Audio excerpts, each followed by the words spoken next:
puissant, mon sauveur règne aux cieux.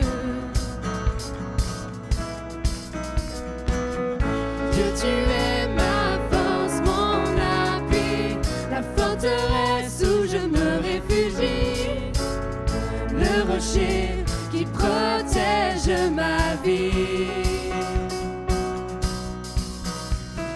Malgré les ténèbres et les dangers qui m'entourent, je lève les yeux pour accueillir ton secours. Je ne craindrai pas si tu veilles sur moi.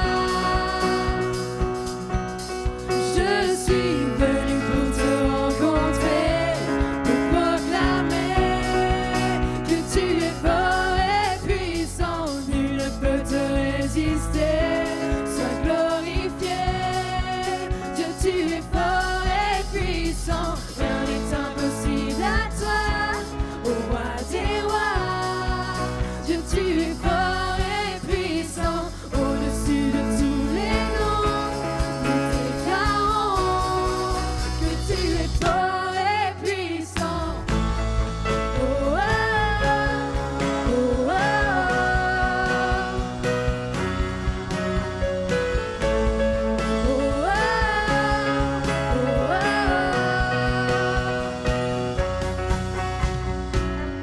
Dieu, tu es ma force et mon chant, mon bouclier et mon libérateur. Souverain, mon sauveur règne aux cieux.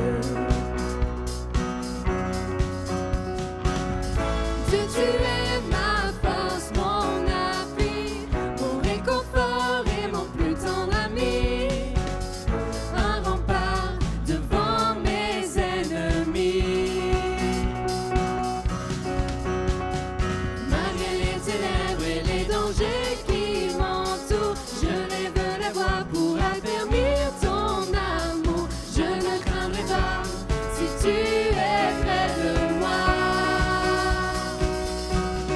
Je suis venu pour te rencontrer, pour proclamer que tu es fort et puissant, nul ne peut te résister.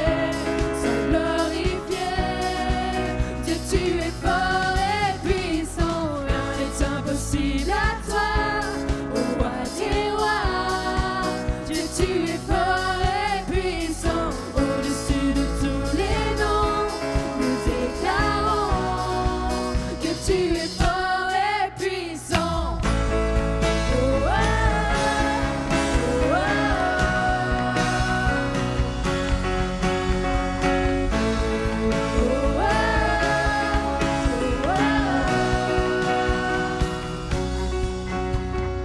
Rien ne peut me séparer de ton amour manifesté en Jésus-Christ, mon sauveur règne aux cieux.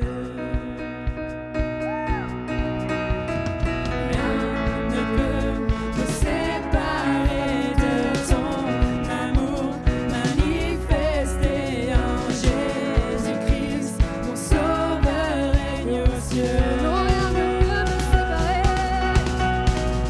Rien ne peut me séparer de ton amour manifesté en Jésus-Christ, mon sauveur règne aux cieux.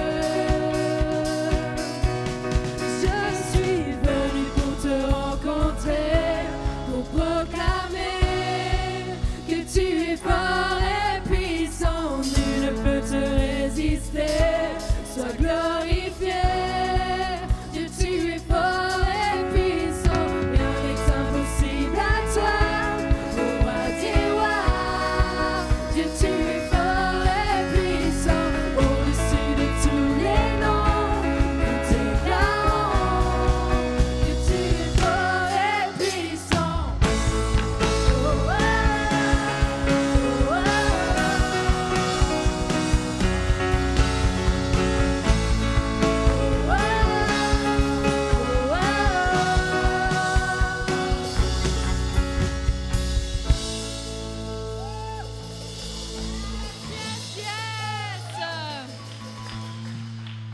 bienvenue à chacun, bienvenue à tous. Merci d'être ici là ce soir. Je ne sais pas qui est là pour la première fois, qui n'est jamais venu aux soirées miracles et guérison. Est-ce que vous pouvez lever vos mains? Il y a quelques-uns ici. Bienvenue chacun. On vous souhaite à tous la bienvenue. On vous souhaite la bienvenue à ceux qui sont sur Facebook Live. Merci d'être ici et de nous suivre. Restez avec nous car on croit que Dieu est un grand Dieu. On croit que Dieu est un Dieu de guérison qui est mort pour nous il y a 2000 ans. Non seulement pour nos vies, mais pour aussi la guérison. Et on croit qu'il peut agir à n'importe quel moment. Il n'y a aucune limite. Il n'y a aucune limite. Facebook ne peut pas nous séparer de la guérison de Dieu. Donc soyez les bienvenus. Merci d'être ici ce soir. On va juste prendre un temps de prière, juste pour accueillir ce Saint-Esprit.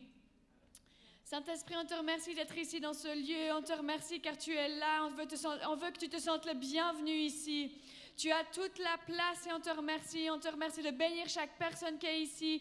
Et on prie juste pour l'esprit de guérison qui puisse juste se déverser sur chacun. On prie maintenant au nom de Jésus.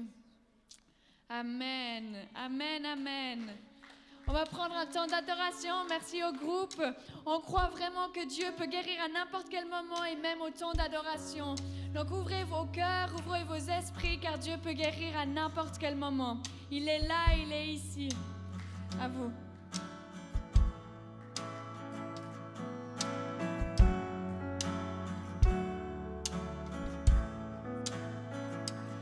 Bien avant le chant qui crie à l'univers,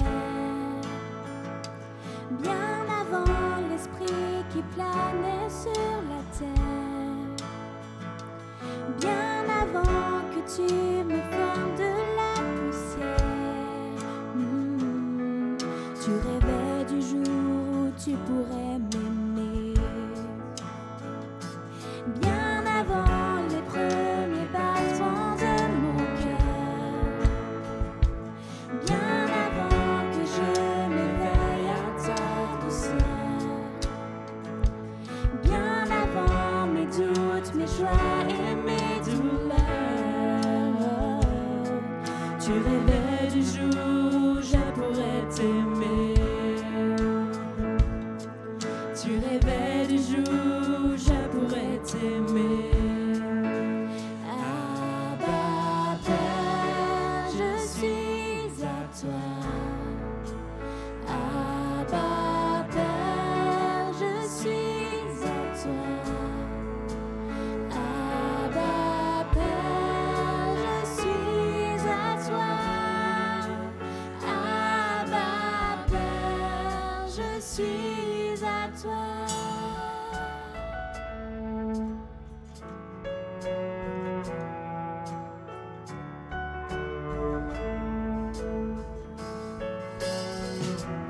Bien avant que Jésus marche sur la terre, bien avant le Fils qui nous montre le Père, bien avant que les cieux sur moi soient ouverts, tu rêvais du jour où tu pourrais m'aimer. Bien avant que mon péché brise ton cœur, bien avant que coule le sang et la sueur, bien avant les clous, le froid et la douleur, tu rêvais du jour où je pourrais t'aimer. Tu rêvais du jour où je pourrais t'aimer. Abba Père, je suis à toi. Abba Père, je suis à toi. Abba Père, je suis à toi. Abba Père, je suis à toi. Abba Père, je suis émerveillé, saisi par l'immensité de ton amour pour moi. Abba Père, si grande est ta tendresse, ton cœur est grand ouvert et je viens plonger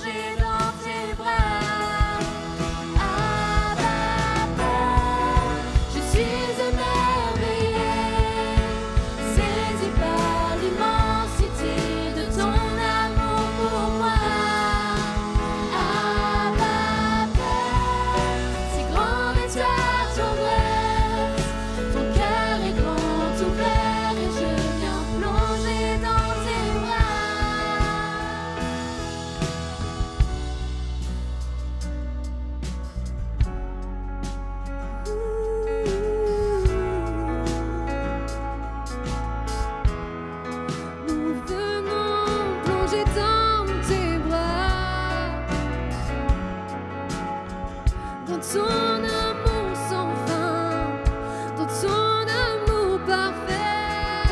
Nous laissons aller la crainte et nous plongeons dans tes bras, papa.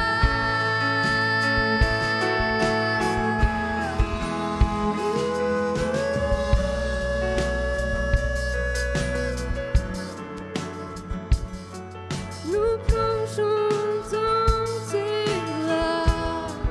dans tes bras d'amour, dans tes bras d'amour. Abba Père, nous sommes à toi. Abba Père, nous sommes à toi. Abba Père, nous sommes à toi. Abba Père, nous sommes à toi. Abba Père, nous sommes à toi. Abba Père, nous sommes à toi. Abba Père, nous sommes à toi. Abba Père, nous sommes à toi.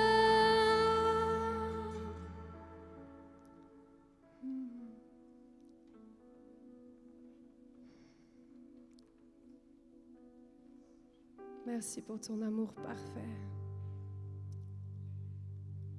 Merci pour ton amour parfait. Merci parce qu'alors qu'on ne connaît pas encore cet amour, c'est toi qui viens nous chercher, c'est toi qui viens nous remplir de cet amour. Seigneur, je prie que tu viennes nous toucher ce soir. Viens toucher chacun de nos cœurs.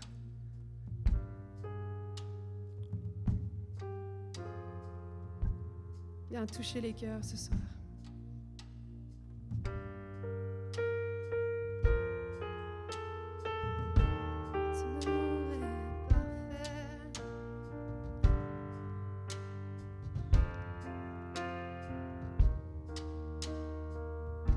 Ton amour est parfait.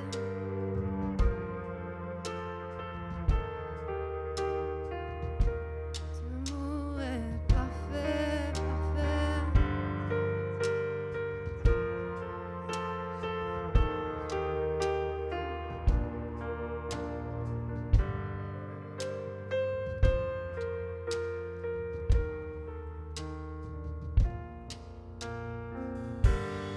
Avant mes premiers mots, tu me connaissais déjà.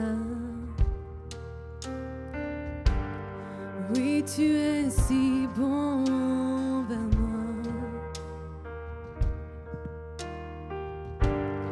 Avant mon premier souffle, tu mis ta vie en moi. Oui, tu es si tendre envers moi. Oh, l'amour renversant, extravagant, infini de Dieu. Sans faiblir, il me cherche, il me poursuit, me ramène à lui. Je suis indigne et sans mérite, mais pour moi tu t'es livré. Oh, l'amour renversant, extravagant, infini de Dieu. Oh, oh, oh.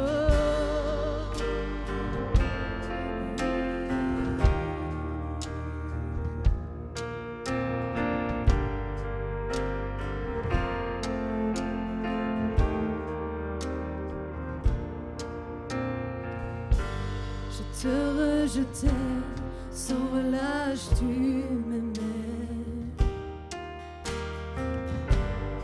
Oui, tu es si bon vers moi. Je me sentais vain, tu m'as offert la croix. Oui, tu es si tendre envers moi. Oh,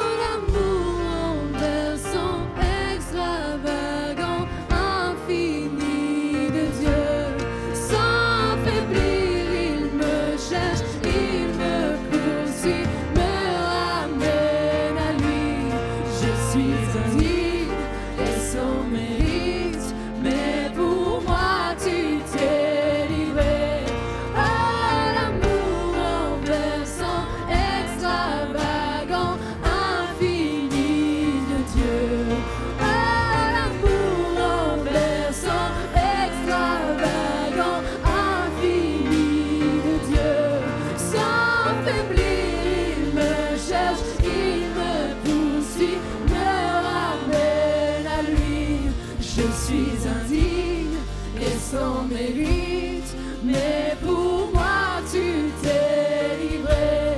Oh, l'amour renversant, extravagant, infini de Dieu.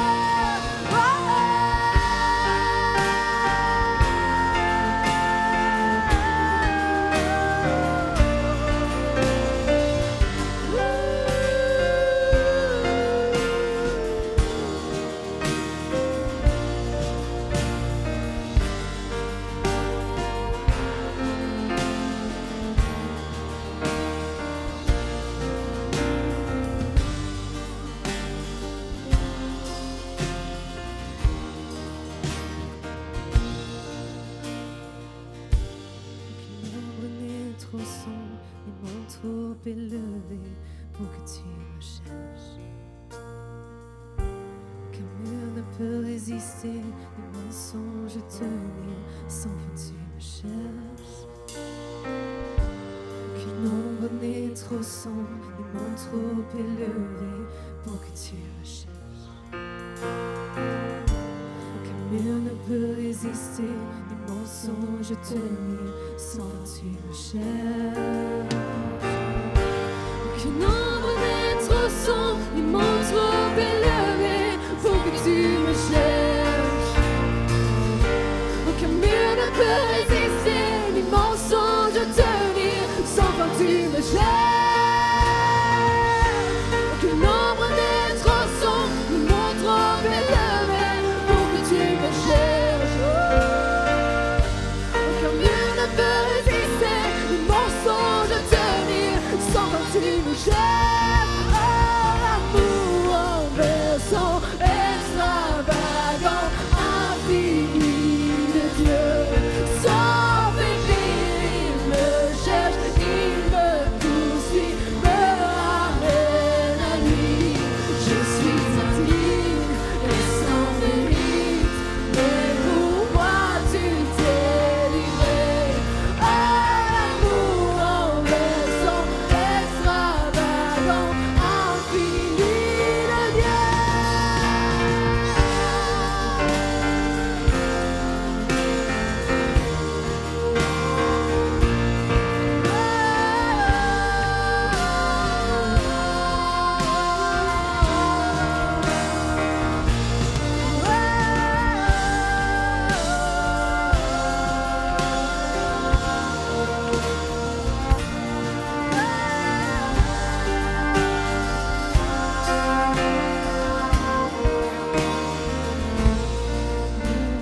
Rien ne peut me séparer de l'amour de Dieu. Non, rien ne peut te séparer de l'amour de Dieu. Rien ne pourra jamais t'éloigner de son cœur.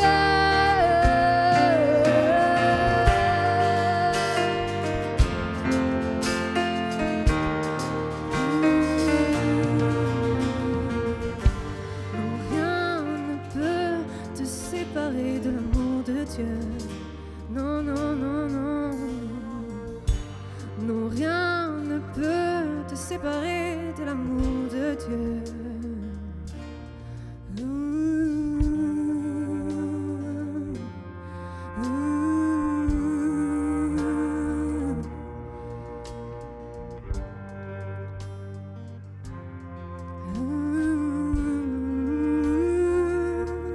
Il court à ta poursuite, il ne lâchera pas ses efforts tant qu'il n'aura pas eu accès à ton cœur.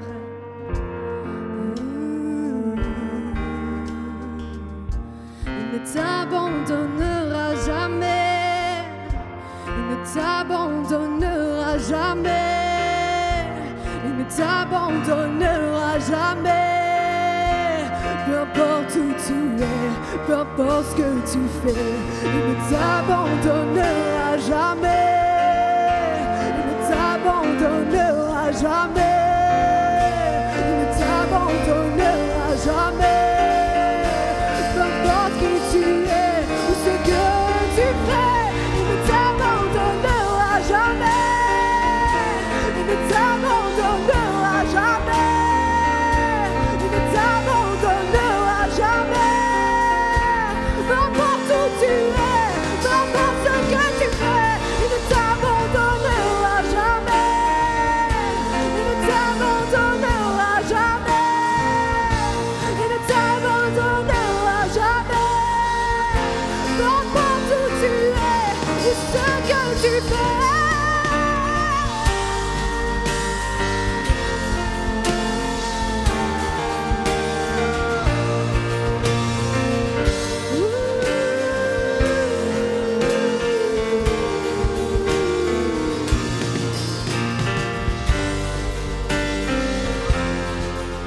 trop sombre, ni monde trop élevé pour que tu me cherches. Aucun mur ne peut résister au mensonge tenu, sans que tu me cherches. On va chanter ça encore. On va chanter ça parce qu'on a besoin de le déclarer sur nos vies. On a besoin de se rappeler qu'il n'y a rien, qu'il n'y a pas d'ombre trop sombre, il n'y a pas de monde trop élevé. Il n'y a aucun mur qui peut résister, il n'y a aucun mensonge qui peut tenir. Et on a entendu tellement de mensonges dans nos vies, on a entendu tellement de mensonges. Et on a besoin de se rappeler qu'il n'y a aucun mensonge qui peut tenir face à l'amour de Dieu. Il n'y a aucun mensonge, que tu sois chrétien depuis des années ou que tu connaisses encore pas du tout ce Dieu-là. Il n'y a rien qui soit trop élevé pour que l'amour de Dieu vienne te rejoindre. Il n'y a rien qui soit trop élevé pour que Dieu ne puisse plus t'aimer. Peu importe ton passé, peu importe ce que tu vis maintenant, peu importe ce que tu t'apprêtes à faire demain, Dieu t'aime et te poursuit. On va chanter encore une fois. Aucune ombre n'est trop sombre, aucun monde trop élevé pour que tu me cherches. Parce que vous savez, c'est ce que Dieu a fait avec tant d'entre nous. Vous savez, Dieu m'a cherché pendant des années. Et c'est pas parce qu'il savait pas où me trouver. J'avais besoin d'entendre, j'avais besoin qu'ils viennent casser la noirceur de là où je vivais. Je veux déclarer ce soir comme prophétiquement qu'il n'y a aucune ombre qui soit trop sombre. Parce que je crois qu'il y a besoin de libérer de la lumière dans nos vies ce soir. Il y a besoin de libérer de la lumière. Il y a des gens qui souffrent d'angoisse, d'anxiété, d'oppression, de dépression. Et il y a besoin de lumière là-dedans. Il y a besoin de laisser l'Esprit de Dieu souffler là-dessus. Il y a besoin de laisser l'Esprit de Dieu qui vienne remplir ces espaces-là. On a besoin que l'Esprit de Dieu vienne remplir ces espaces pour qu'il n'y ait plus la place pour l'anxiété, pour qu'il n'y ait plus la place pour l'oppression, pour qu'il n'y ait plus la place pour la dépression.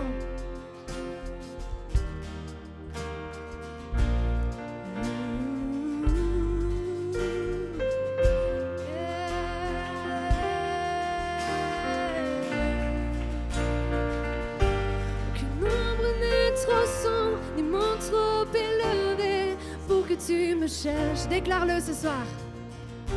Aucun mur ne peut résister, ni mensonge tenir. Sans fin tu me cherches. Si tu crois que Dieu t'a oublié, déclare ça ce soir. Aucune ombre n'est trop sombre, ni monde trop élevé pour que tu me cherches. Aucun mur ne peut résister, ni mensonge tenir. Sans fin tu me cherches. Ni monde trop élevé pour que tu me cherches. Aucun mur ne peut résister, ni mensonge tenir. Sans que tu me cherches. Aucune ombre n'est trop sombre, ni monde trop élevé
nature elle puisse refleurir et porter du fruit.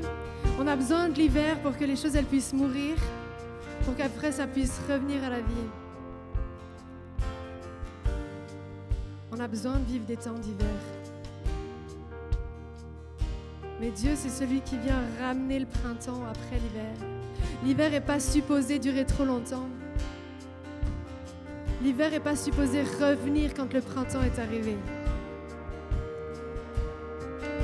Mais le printemps vient déposer une vie nouvelle. Il vient faire grandir une vie nouvelle. Et quand on chante que Dieu change l'hiver en printemps, c'est ce qu'on déclare sur nos vies. On ne déclare pas qu'on refuse qu'il y ait l'hiver. On déclare qu'après l'hiver, il y a le printemps qui arrive. On déclare qu'après le deuil, il y a l'allégresse qui vient. On déclare qu'après la déception, on peut revenir à Dieu et le louer.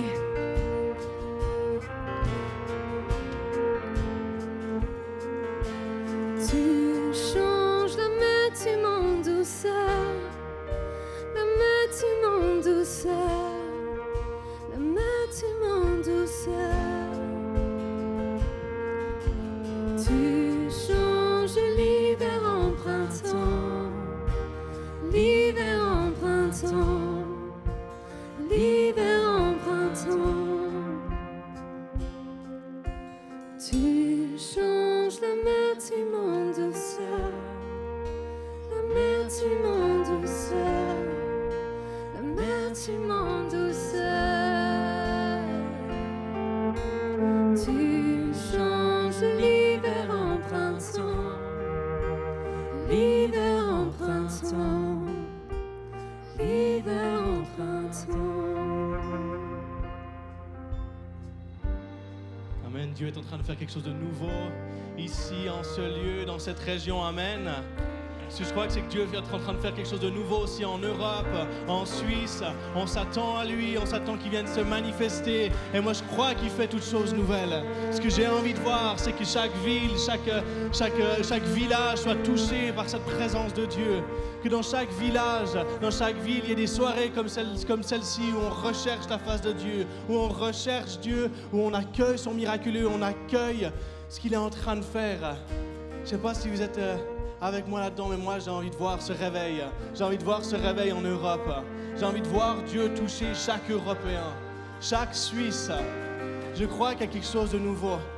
Et on s'attend à ça. Avec l'AIMG, on s'attend à ça. On a envie d'investir aussi dans le réveil que Dieu est en train de faire. On a envie de voir des soirées miracles et guérisons avoir lieu partout en Europe, partout en Suisse.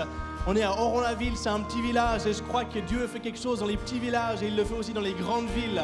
Moi, j'ai envie de voir des soirées miracles et guérisons dans chaque village, dans chaque région, à chaque endroit, que les gens puissent aller retrouver un endroit où ils puissent vivre le miracle de Dieu, qu'ils puissent vivre la guérison, qu'ils puissent vivre sa présence. Amen.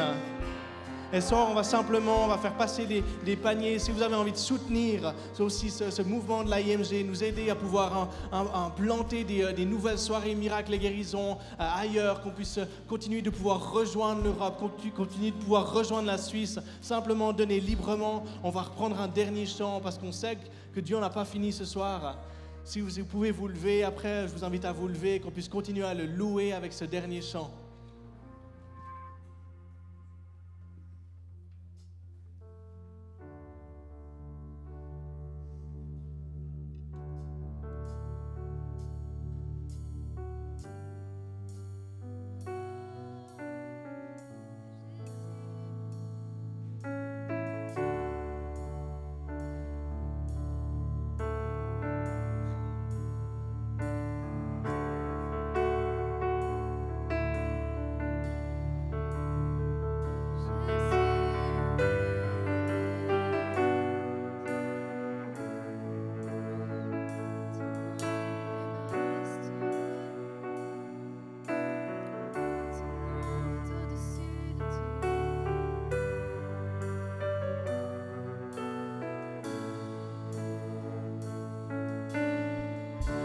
Tu étais là dès la création, Fils unique du Dieu très haut. Le mystère de ta gloire révélée,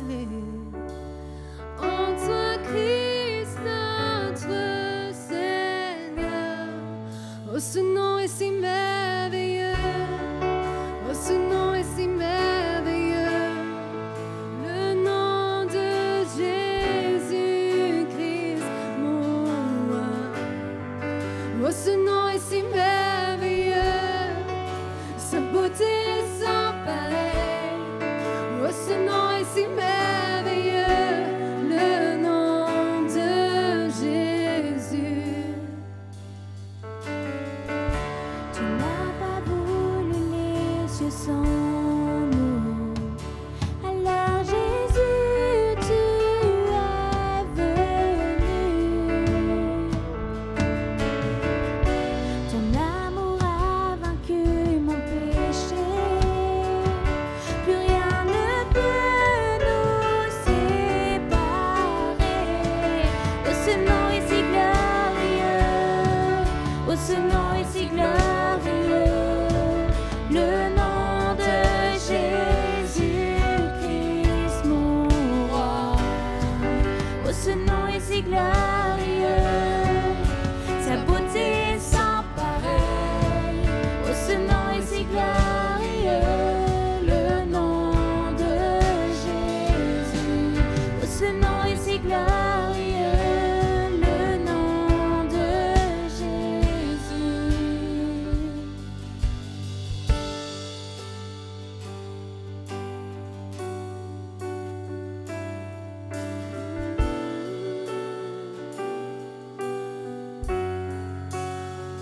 Ton nom est au-dessus de tout, Jésus.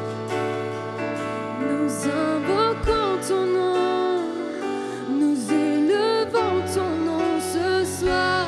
Jésus, Jésus, Jésus, Jésus, Jésus, Jésus, Jésus.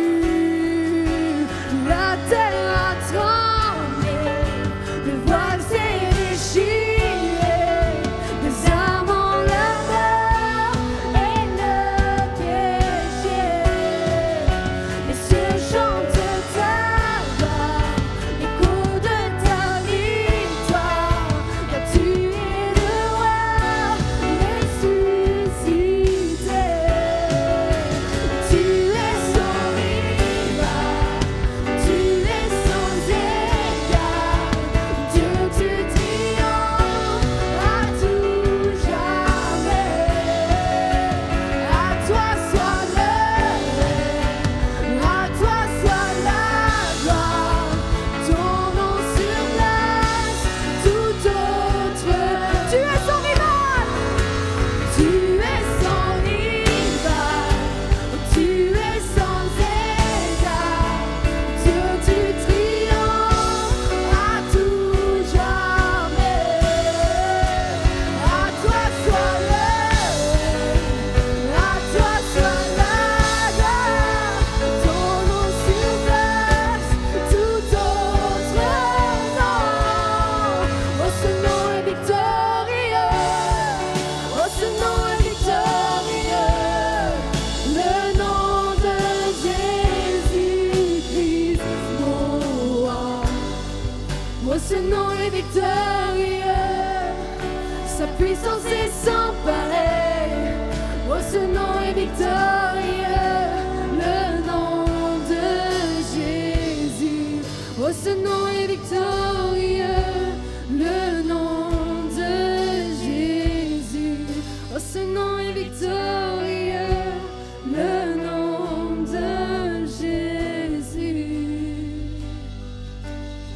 Amen. Yes. Seigneur, ton nom est victorieux.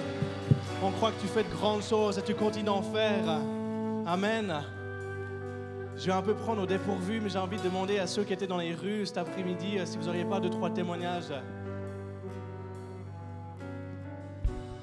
Dieu agit encore aujourd'hui. Amen. Merci Jérémie, c'est un honneur de pouvoir partager ce que Dieu a fait. Dieu continue à agir, à guérir, sauver dans les rues ici en Suisse. Et c'était hallucinant, j'étais avec 2 femmes en fait qui sont là, qui étaient pour la 2e fois dans la rue. Et en fait, j'ai pu prier, on a vu 2 conversions et 4 guérisons. Et on était à Châtel-Saint-Denis et je ne sais pas ce qui s'est passé, mais les cieux étaient ouverts. Alléluia.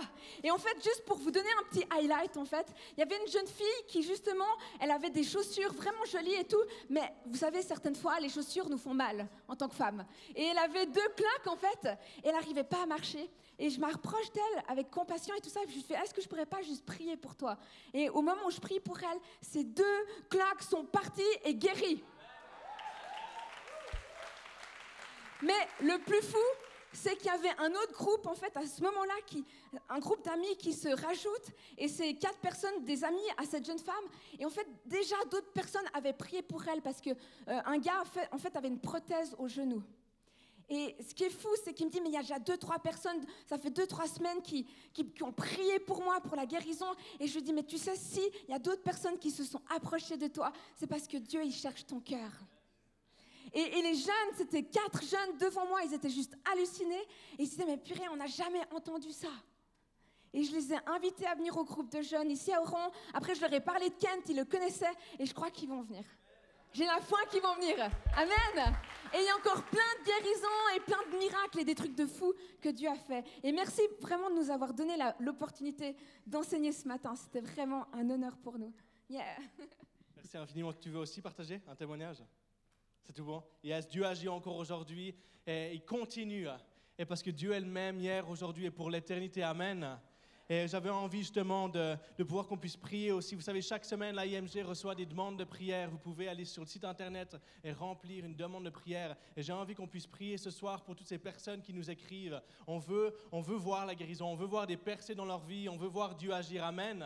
Alors je vous invite à vous lever, et puis ceux qui sont devant, ceux qui sont autour, de pouvoir venir imposer les mains. Et on va prier pour que Dieu agisse aussi dans ces vies. On croit, comme l'a dit Noline au début de la soirée, qu'il n'y a pas de limite, qu'il n'y a pas de distance.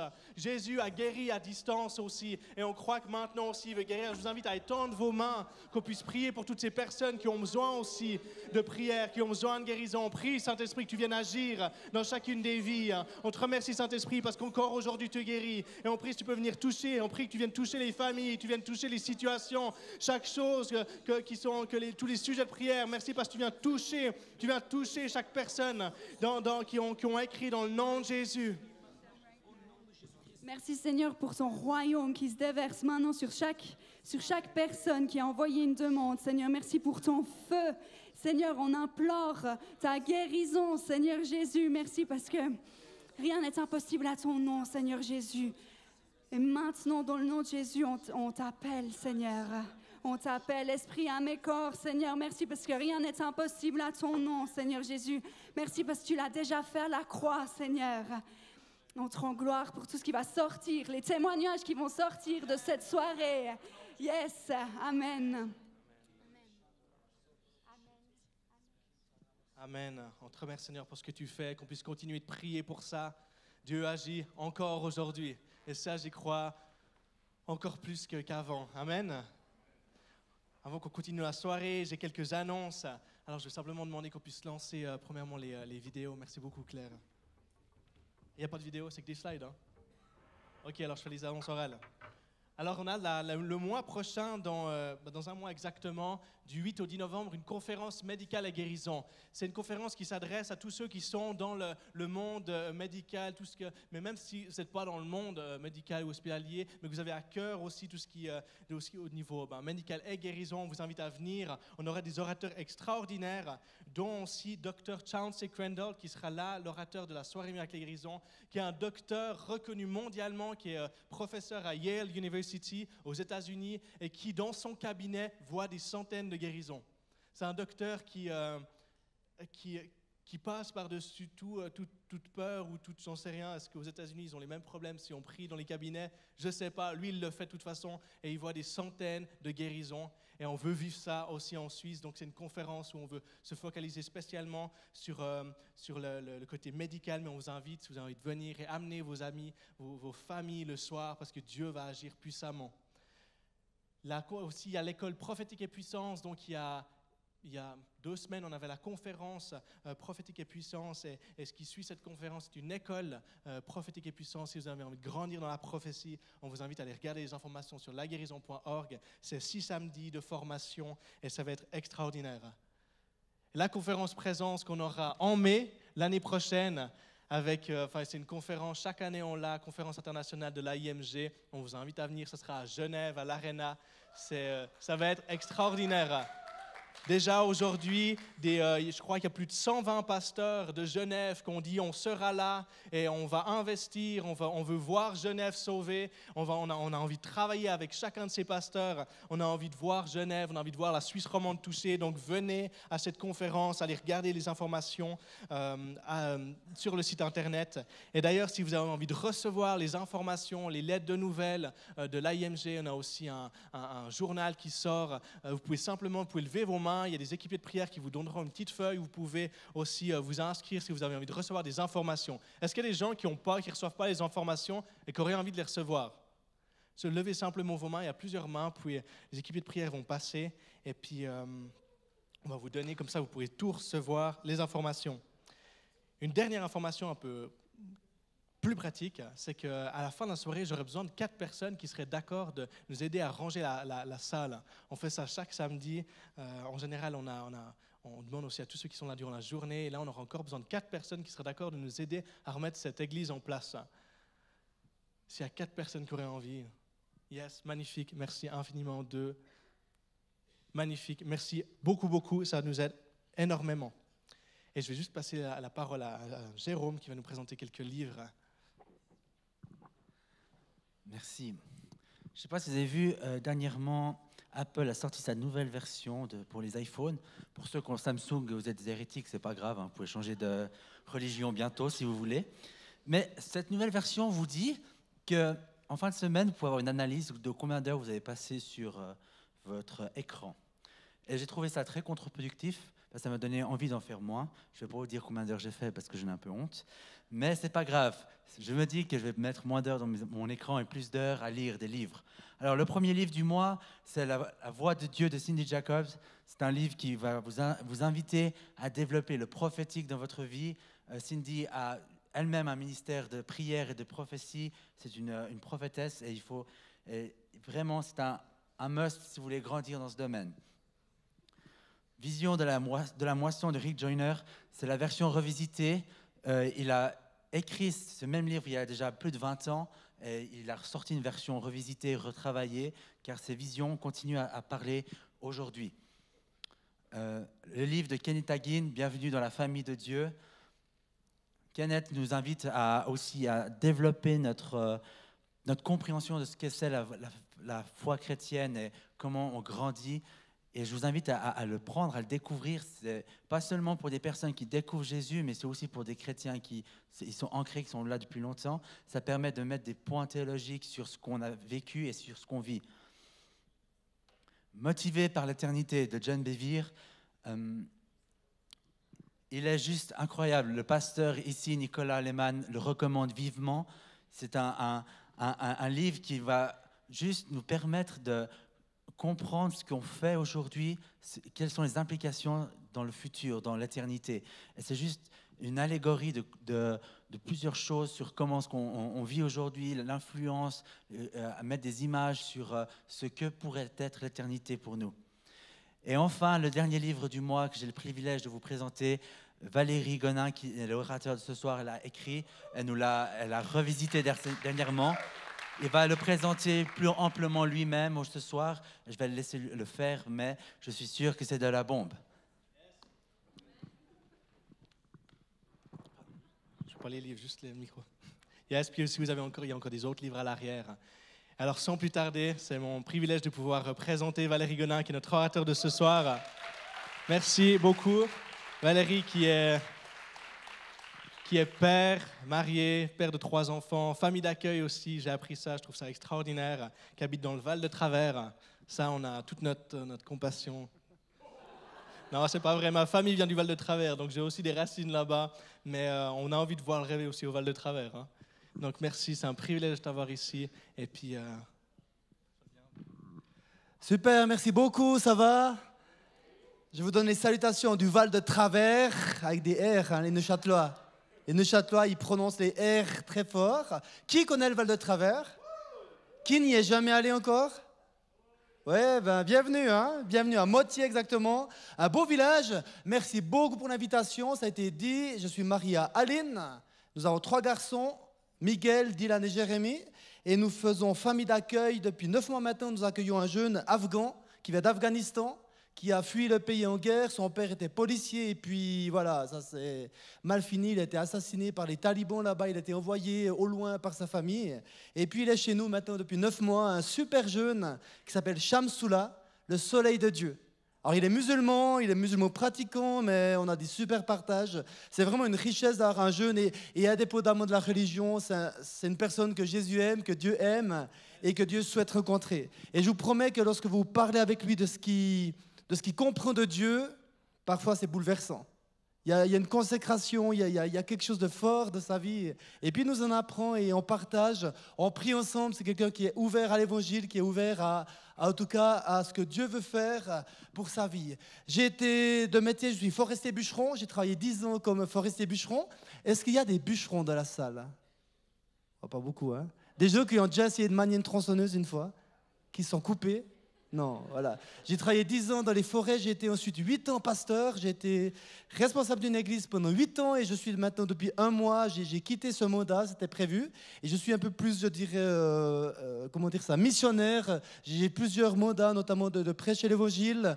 J'écris aussi, j'ai écrit bientôt un second livre, et tu peux me passer le livre s'il te plaît? Et puis, c'est vrai que j'ai écrit ce livre il y a 1 année, un livre sur mon histoire familiale d'il y a 20 ans. Je parlerai un petit peu ce soir. Un drame que j'ai vécu dans ma famille il y a 20 ans. Et puis, des racines dans le ciel. J'aime la forêt, j'aime la nature. Je suis quelqu'un de concret et puis j'aime bien les racines. Parce que mes racines, elles sont dans le ciel, elles sont vers le Seigneur. Mais mes racines sont également dans ma famille. J'avais des parents, j'avais des grands-parents, et grâce à eux, je suis ici ce soir, et je suis en vie. J'aime bien parler de cette notion de racines, parce que les racines, on ne les voit pas, mais elles sont utiles. Et puis les racines, c'est ce qui me nourrit, c'est ce qui me remplit. Donc mes racines sont dans le ciel, mais elles sont également dans le terroir neuchâtelois. Alors vous avez vu que sur le flyer d'invitation, alors j'ai été content, parce que certains m'ont dit, mais tu fais plus vieux sur la photo. Donc j'aime bien qu'on me dise ça. Que j'avais 20 ans, je n'aimais pas, hein, qu'on me disait mais tu fais jeune. Alors que j'avais 20 ans et maintenant que j'ai presque 40 ans, j'aime bien qu'on me rajeunisse un petit peu. Alors voilà, donc je suis né en 1979. Et puis c'est vrai que avant d'écrire ce livre, peu de gens connaissaient mon histoire. Au fait, pendant 18-19 ans, j'ai gardé cette histoire un petit peu pour moi. Beaucoup de gens, évidemment, le savaient, mais je n'en parlais pas tellement. Je ne voulais pas tellement que les gens me voient au travers de cette histoire, au travers de ce drame. Et vous savez, lorsque vous êtes pasteur et que quelqu'un raconte un petit peu ses problèmes, et puis que vous vous dites, ouais, mais c'est pas grave, hein. Moi, ce que j'ai vécu, ce que j'ai vécu, ça le fait juste pas. Et je voulais pas non plus mettre mon identité dans ce drame. Que les gens disent, oh, pauvre Valérie, ce que tu as vécu, c'est terrible. Donc c'est pour ça que je n'ai pas tellement parlé pendant 18 ans. Je me suis reconstruit, j'en parlais si les gens me posaient des questions, j'étais tout à fait ouvert à en parler. Et puis il y a 2 ans, j'ai eu la conviction que c'était le moment d'écrire. C'était le moment de poser sur papier ce témoignage de vie, ce drame familial que j'ai vécu, et également tout le chemin du pardon. Et ce qui est génial, c'est qu'il est sorti d'une librairie Favre, chez Favre, donc une librairie, un diffuseur, une maison d'édition laïque. Et puis beaucoup de gens l'ont lu. À ce jour, on en a presque vendu 3000. Et puis dont la moitié, je pense, des gens qui ne connaissent pas forcément le Seigneur.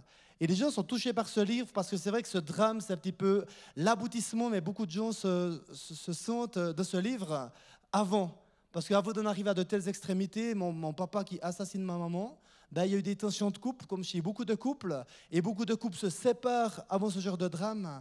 Mais ce livre, il parle également des coulisses d'avant ce drame. Alors voilà, donc voilà pour la publicité. Ce livre se trouve au bout, à la librairie, et puis vous pourrez aller en acheter pour le prix de 15 francs.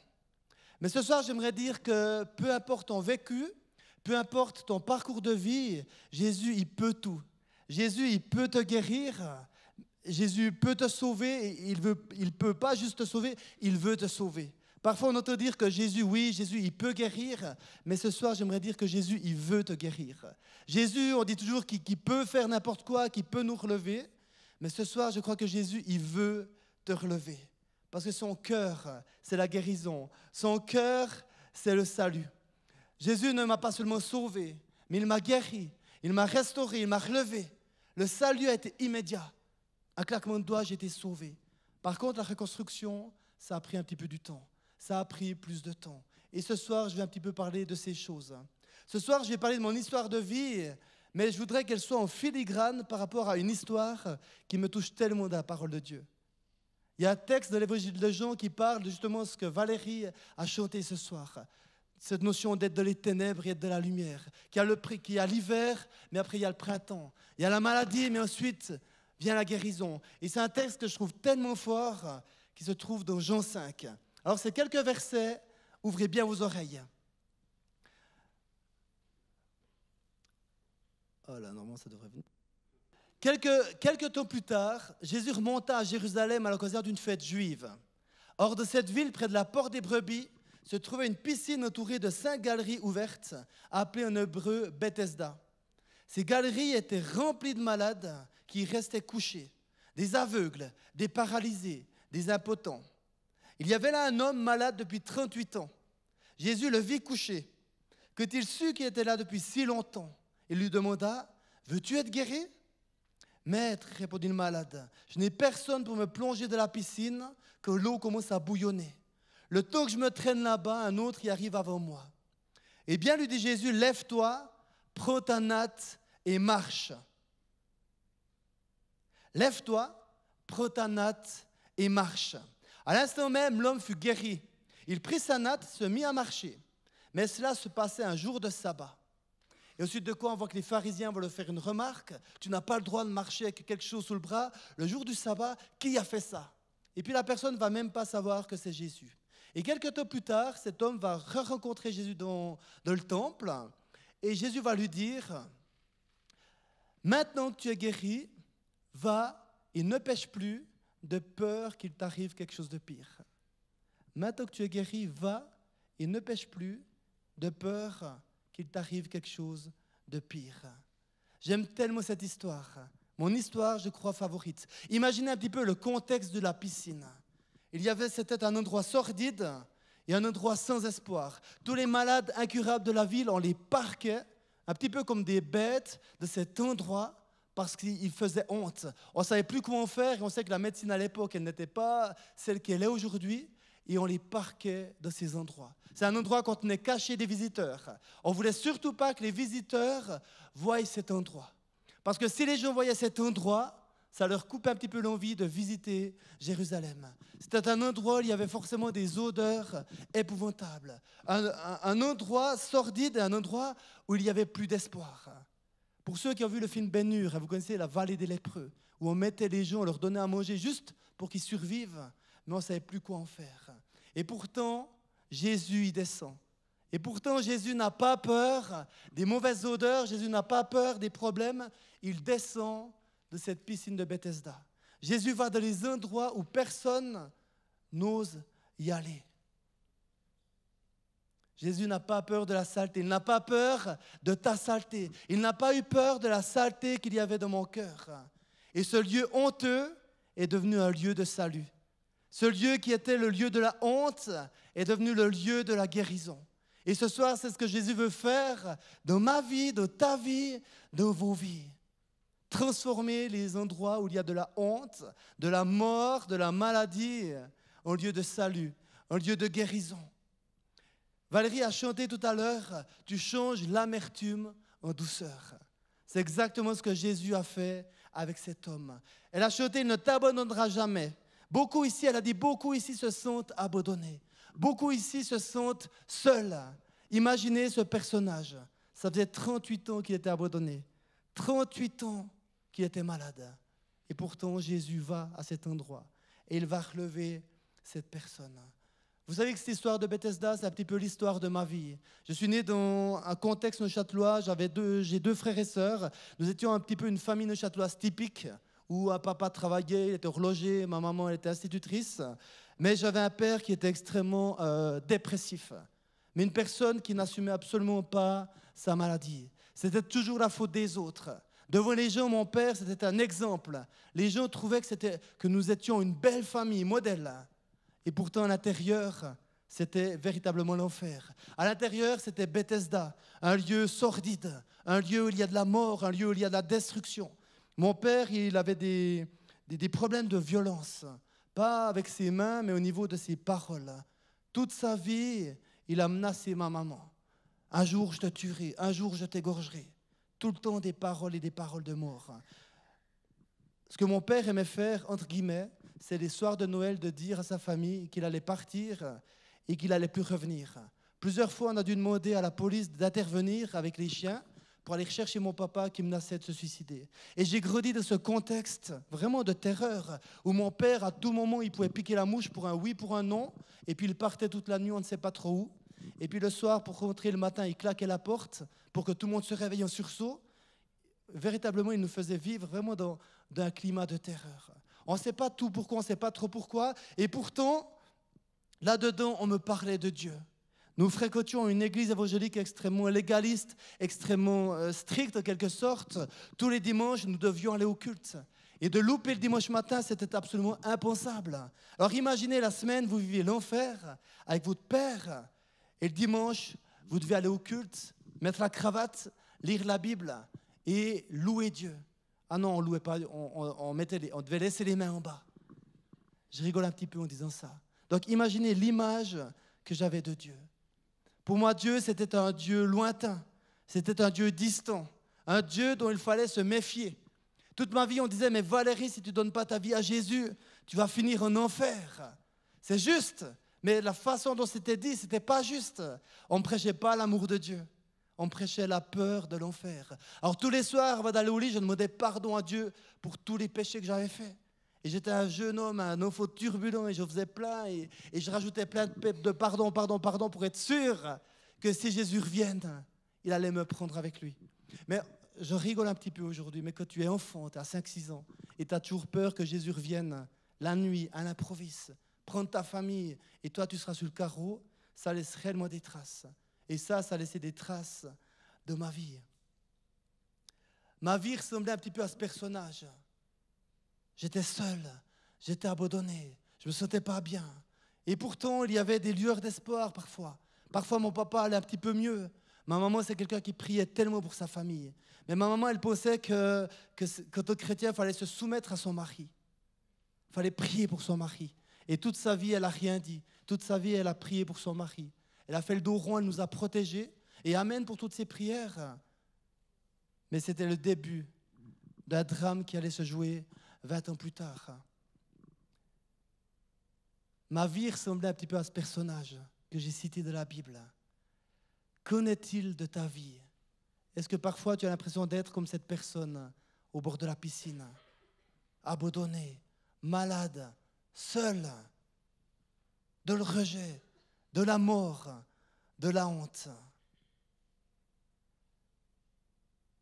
Mais la bonne nouvelle, c'est que Jésus, il est venu de cet endroit. On voit que Jésus, il est allé de cet endroit. Et j'imagine un petit peu les disciples de Jésus dire, mais où Jésus? Va pas trop là-bas. Ça ne sent pas très bon là-bas. C'est pas très beau à voir. Mais Jésus n'a pas écouté ses disciples.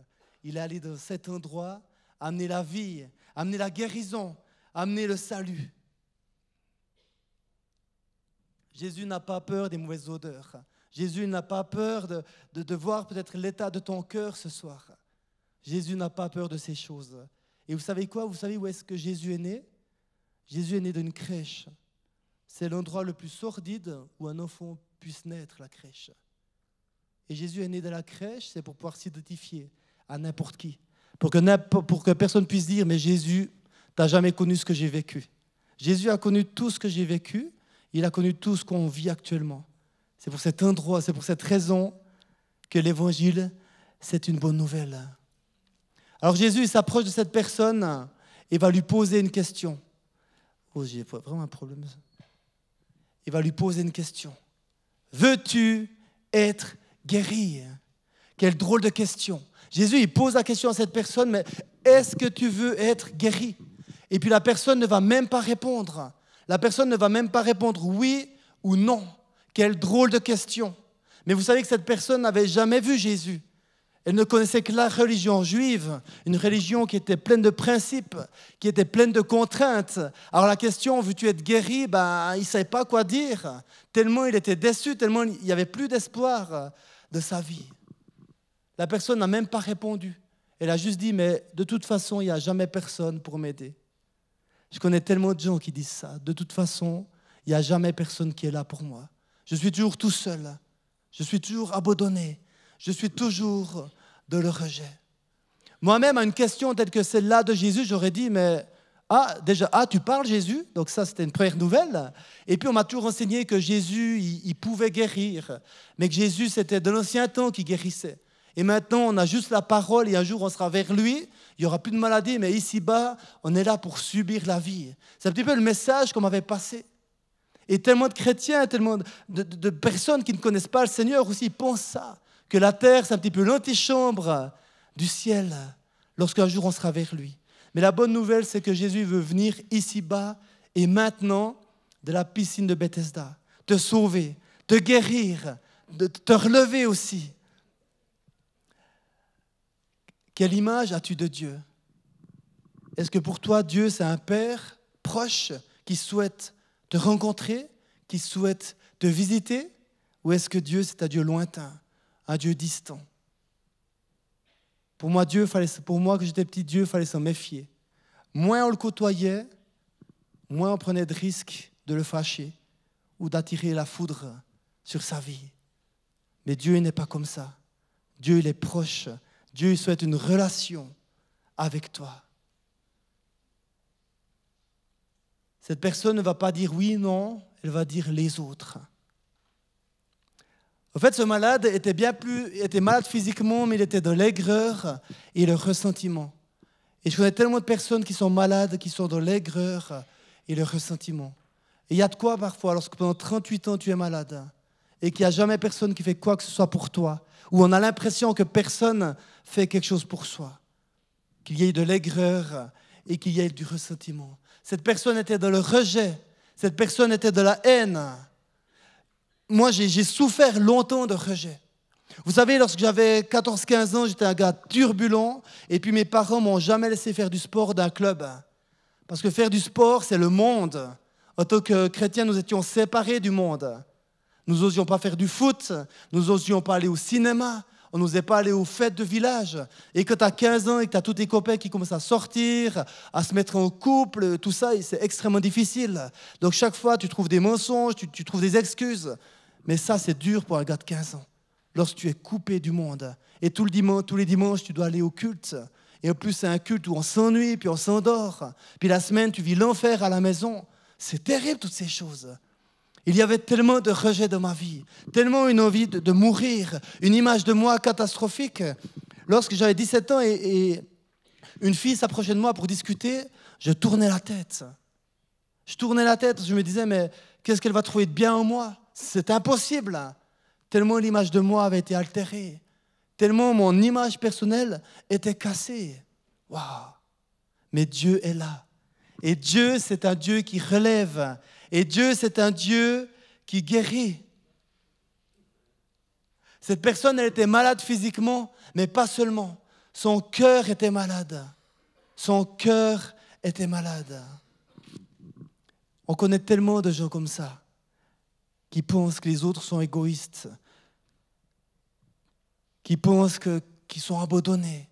On en connaît tellement des personnes comme ça. Alors ça, c'est un petit peu le tableau négatif. C'est un petit peu le tableau sombre. Et ce soir, j'aimerais mettre de la lumière un petit peu dans ce tableau. Alors, voyons ça. Jésus va lui dire, eh bien, lui dit Jésus, lève-toi, prends ta natte et marche. Lève-toi, prends ta natte et marche. Jésus n'a pas prié 1 heure de temps. Jésus ne lui a pas dit, mais purée, c'est ta faute, parce que tu as péché de ta vie, parce que Il n'a rien dit du tout. Jésus l'a vu et il l'a guéri instantanément. Et ça, c'est tellement fort pour moi. Et ce texte me bouleverse tellement parce que souvent, en tant que chrétien, on aimerait que les gens confessent leur péché, on aimerait que les gens ils lisent la Bible 1 heure par jour, on aimerait que les gens ils jeûnent tout pour enfin peut-être prier pour eux, pour qu'ils reçoivent quelque chose. Et je crois personnellement de plus en plus que Jésus, il aime guérir parce que son cœur, c'est la guérison. La guérison n'a rien à voir avec nos mérites. Et c'est plus tard que Jésus a interpellé cette personne. Et lui a dit, mais maintenant que tu es guéri, ça serait bien que tu me suives, ou ça serait bien que tu mettes ta vie en ordre. Mais Jésus aime guérir, Jésus aime sauver, indépendamment de notre réponse. Et ensuite de quoi, je pense que la juste réponse à tout ça, c'est de le suivre, c'est de se consacrer à lui. Mais là encore, nous sommes libres, parce que Jésus, c'est un Dieu qui donne la liberté. lève-toi et marche. J'avais 17 ans lorsque j'ai commencé à me poser des questions sur la foi chrétienne. J'étais mal dans mes pompes, j'ai commencé à fumer. À 14 ans et demi, je fumais un paquet par jour. J'ai commencé à boire de plus en plus. J'ai commencé à fumer de la drogue. J'étais vraiment dans une spirale négative. Et tout ça dans le dos de mes parents. Et pourtant, le dimanche, j'allais au culte. Et puis, toute cette prise de drogue, cette prise d'alcool, en fait, c'était pour cacher un mal-être. Et cette année-là, alors que j'avais 17 ans, que la situation avec mes parents se péjorait de plus en plus, parce que les enfants étaient en train de quitter du nid, et là, mes parents se sont retrouvés en face à face. Et on dit que ce soit une période délicate lorsque les enfants partent de la maison, mais dans le cas de mes parents, c'était juste les enfants qui les gardaient en vie, en quelque sorte. Et puis, à cette période-là, à 17 ans, je commençais à devenir plus grand dans ma vie, et puis j'ai commencé à chercher Dieu. Il y avait tellement plus d'espoir en moi que je me suis dit, mais est-ce que Dieu, finalement, il n'existerait pas quand même? Est-ce que Dieu s'intéresserait finalement, est-ce qu'il ne s'intéresserait-il pas peut-être à moi finalement? Et pendant une année, j'ai commencé à chercher le Seigneur. Pendant une année, j'ai commencé à fréquenter des groupes de jeunes. Pendant une année, j'ai commencé à causer avec des personnes qui vivaient une foi, mais différente de la mienne. Je voyais dans leur regard, dans leurs yeux, dans leur façon de vivre, qu'il y avait quelque chose de plus. Et une année après avoir commencé à rechercher Dieu, je prends rendez-vous chez un pasteur pour discuter avec lui. Et puis nous, dans notre famille, on ne causait jamais des problèmes. Parce que les problèmes, ça reste en famille. Hein. Les problèmes, ça reste dans le cadre de la famille. Et ça, c'est vraiment des paroles de malédiction de dire ça. Parce que si j'avais osé parler avant ça, si ma maman avait osé parler de ces choses, il ne se serait sûrement pas passé ce qui s'est passé. Et je prends mon courage à deux mains, je vais chez ce pasteur et je lui parle de ma vie. Je lui raconte un petit peu mon vécu. Et puis cette personne va écouter, il va me regarder dans les yeux, et puis elle va me dire, mais Valérie, est-ce que ce soir tu es d'accord? Est-ce que tu es prêt ce soir à donner ta vie à Jésus? Waouh! C'était une question tellement directe, tellement nette, tellement forte. J'ai pas eu le choix en quelque sorte. Oui, j'ai eu le choix, je rigole. Mais j'ai dit oui, bien sûr, comment on fait pour donner cette vie à Jésus? Vous savez, je la connaissais par cœur, la théorie. De Jésus qui est venu sur terre, qui meurt sur une croix pour mes péchés. Je la connaissais par cœur, cette théorie. Mais ça n'avait jamais illuminé mon cœur. Je n'avais jamais réalisé ces choses. Et ce soir, ce pasteur me dit, Valérie, est-ce que ce soir, tu es d'accord, tu es prêt de me donner la vie, de donner ta vie à Jésus? Et ce soir-là, j'ai capitulé devant Jésus. Vous savez que je savais bien que j'étais un pécheur. Ma vie démontrait que j'étais un pécheur. Ma vie démontrait que j'étais complètement séparé de Dieu. Même mes bonnes œuvres ne pouvaient rien pour essayer de plaire à Dieu. Tout ce que je faisais, c'était nul, j'étais un pécheur pratiquant. Mais ce soir-là, la théorie qui dit que Jésus est mort sur la croix. Alors comprenez-moi bien, ce n'est pas une théorie. Hein. De ma tête, ça va être une théorie à l'époque. Mais ce soir-là, j'ai réalisé que oui, que Jésus était mort à la croix pour mes péchés. Que par mon mérite, par tout ce que j'ai fait de bien, alors que je n'avais rien fait de bien, que Jésus me proposait une rencontre avec lui ce soir-là. Et ce soir-là, mai 1997, je lui ai confié ma vie. J'ai dit, Seigneur Jésus, s'il te plaît, viens dans ma vie. Je te demande pardon pour tout le mal que j'ai fait, tous les péchés que j'ai fait, mais viens dans ma vie, je t'en supplie. Et ce soir-là, le Saint-Esprit, au travers de Jésus, est venu dans ma vie. Le Saint-Esprit m'a rempli avec force et quelque chose de nouveau a commencé. Vous savez, lorsque vous donnez votre vie à Jésus, vous devenez enfant de Dieu. Et ce soir-là, la première fois de ma vie, j'ai senti la présence de Dieu dans ma vie. Il y a un poids dans mon cœur qui s'est ôté. C'était quelque chose de tellement bouleversant qu'il y a comme un feu, une joie nouvelle qui est venue dans ma vie. Ce soir-là, je suis devenu enfant de Dieu. Et le côté très paradoxal, je commence à vivre une nouvelle relation avec Dieu. Et dans ma famille, ça va de moins en moins bien. À la maison, ça devient l'enfer. Un soir, mon père, il dévisse tellement fort que c'est la police qui doit venir, qui doit intervenir, qui le prenne de force, qui l'envoie à l'hôpital psychiatrique avec une interdiction de venir de la maison. Pendant 9 mois, je n'ai plus vu mon papa. Pourtant, il habitait dans le même village. Il faut dire que mon papa, j'avais une assez bonne relation avec lui. J'ai beaucoup subi ses colères sur ma maman. J'ai beaucoup subi ses colères par rapport à mon frère. Mais j'avais une assez bonne relation avec lui. Et pendant 9 mois, je ne l'ai plus vu. Et pendant 1 année, je vis des choses tellement fortes avec Jésus. Et paradoxalement, à la maison, c'est toujours pire. Vous savez qu'il y avait, lorsque le Saint-Esprit se saisit de vous, lorsque vous êtes un jeune chrétien, c'est tellement fort. J'avais une envie de parler à tout le monde de Jésus. Je priais pour des malades et les malades étaient guéris. J'étais baptisé de l'Esprit, des choses tellement extraordinaires. Et un jour, je vous partage cette expérience, je la raconte souvent, j'en parle de mon livre, on en rigole un petit peu, mais pour moi, c'est une expérience avec Jésus tellement forte. Un jour, j'étais dans ma forêt, et puis je travaillais avec ma serpe, et puis je travaille et je perds ma serpe. C'est l'outil c'est comme, voilà. J'étais en Afrique dernièrement et je leur parlais de la machette. Donc c'est plutôt une serpe, et je la perds. Et je l'ai cherchée pendant 15 20 minutes, et impossible de mettre la main dessus. Et à un moment donné, je me suis dit, mais en fait, Dieu, je suis sûr que toi, tu sais où elle est cette serpe. Alors, avec la théorie, on sait que Dieu, il sait tout. Mais le problème, on sait qu'il sait tout, mais le problème, c'est qu'il ne nous dit jamais rien, on a l'impression. Parce que moi, j'avais l'impression de ça, de mon éducation. Et j'ai prié, j'ai dit, Saint-Esprit, s'il te plaît, montre-moi où est cette serpe. Et vous savez quoi? J'ai eu une vision. Je ne suis pas tellement quelqu'un qui reçoit souvent des visions, mais j'ai eu une vision de où j'avais perdu cette serpe. Je me voyais en train de tourner un bois. Et que la serpe était tombée sous cet arbre que je ne pouvais pas voir. Et je cours, et la serpe était exactement à cet endroit. Et cette expérience m'a tellement marqué. Je pense que c'est l'expérience la plus forte que j'ai vécue avec le Seigneur. Parce qu'à ce moment-là, ce n'était pas juste le fait de retrouver une serpe. À ce moment-là, j'ai compris que Jésus, effectivement, il savait tout, il voyait tout, mais qu'il voulait en plus nous parler. Qu'il voulait en plus me parler. Qu'il voulait en plus me montrer où était cette serpe. Et cette expérience que j'ai vécue, elle m'a tenu longtemps dans ma foi. Et dans la suite de mon témoignage tout à l'heure, vous allez comprendre pourquoi cette expérience a été autant marquante. Alors, il faut dire que jusqu'à ce moment-là, je n'ai pas fait grand-chose. J'ai subi la vie avec mes parents. J'ai rencontré le Seigneur d'une façon forte. On ne peut pas dire que j'y ai mis beaucoup du mien, en quelque sorte. J'ai, en quelque sorte, reçu l'amour de Dieu par sa grâce. Par sa grâce. Tout comme ce paralysé. Ce paralysé, il était assis dans son rejet, de le mépris, de la honte, de la culpabilité. Et Jésus vient et le relève et le guérit. Par contre, Jésus, plus tard, va revoir ce paralysé et va lui dire, mais maintenant que tu es guéri, va et ne pêche plus, de peur qu'il ne t'arrive quelque chose de pire. De peur qu'il ne t'arrive quelque chose de pire. Le salut, c'est gratuit. La guérison, elle est gratuite. Jésus, il aime guérir parce qu'il est comme ça.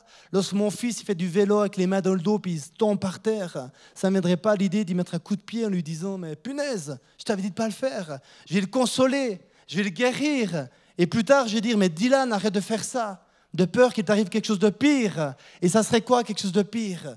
Qu'il se fasse écraser par une auto, par exemple. Donc ce paralysé, Jésus va le guérir. Et ensuite, Jésus va lui dire, mais maintenant que tu es guéri, va, change de vie, de peur qu'il ne t'arrive quelque chose de pire. De peur que tu sois un jour séparé complètement de moi. Qu'un jour, tu passes l'éternité séparé de moi. Et tout à l'heure, lorsqu'on va prier, je vais reparler de ça, parce que ça, c'est le message central de l'Évangile. Ce que Jésus, il fait sur la croix. Une année après ma conversion, alors que mon père était séparé de ma maman, j'étais dans une église, je témoignais que ça faisait 1 année pile que j'avais donné ma vie à Jésus. Je témoigne de ma vie, alléluia, les gens applaudissent. Et puis je rentre le soir à la maison à 22h30, je dis bonne nuit à ma maman, je vais au lit, je m'endors, et à minuit 15, j'entends des coups de feu de la maison. J'entends des coups de feu de la maison, j'entends des cris d'épouvante. Je m'habille, je descends et je vois mon frère étalé en bas d'une mare de sang. Mon papa était venu la nuit, il a tiré sur mon frère qui a repris 2 balles dans le corps. Donc il est vivant aujourd'hui, c'était vraiment un miracle parce que 2 balles dans les poumons, il s'en est sorti. Mais je vois mon frère étalé, grièvement blessé et puis ma maman qui est décédée 20 mètres plus loin. Mon père qui est venu cette nuit-là et il a choisi d'assassiner ma maman. Alors mon frère a voulu s'interposer, c'est pour ça qu'il s'est fait tirer dessus. Je ne crois pas que mon papa voulait tuer mon frère. Mais bam, le soir même, je témoigne que ça fait 1 année que j'ai rencontré Jésus. Et 1 année après ça, mon papa choisit de détruire ma famille. Il assassine ma maman. Il tire sur mon frère et se suicide ensuite.